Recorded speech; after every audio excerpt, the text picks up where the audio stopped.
Igama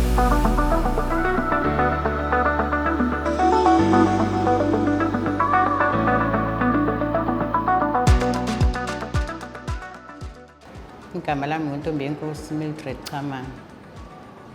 Ngisebenzisa ikhadi la-EasyPay. Ngangena ikhadi la-EasyPay ngixakekile. Wangisiza u-EasyPay wangiboleka imali. Iy'ngane zifuna ngingene esikoleni ngingenako ukudla.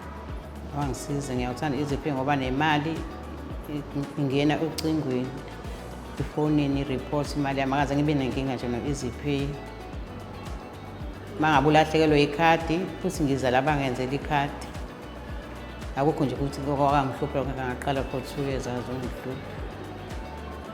Ngithandiswe lokho ukuthi uma uxakekile futhi uyasizakala.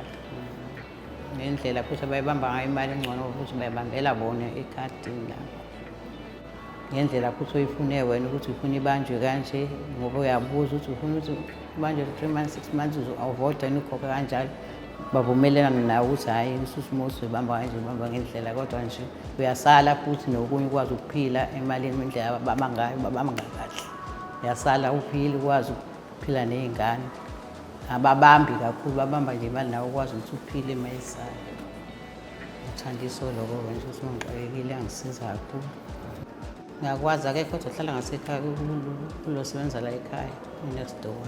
Ngingakwazi ngiphethe kahle shame ngiyakwazi. Usabalise ngibatshela mina ukuthi ikhadi la-EasyPay liyasiza. Phatha kahle ngixakekile yasizakala bakwazi ukuthi banginike isimo bachazele ukuthi nami ngingena EasyPay nginesimo esasinzima. Mangingena EasyPay ngafike bangisiza bangiboleka nginenkinga ngifuna ngingenise iy'ngane ngichaze nabo ukuthi ngingenise ingane esikoleni ngingenako ukudla wangisiza u-EasyPay kodwa ngakwazi ukuphila nabantwana uyasiza kakhulu. I do loan the easy way with EasyPay everywhere.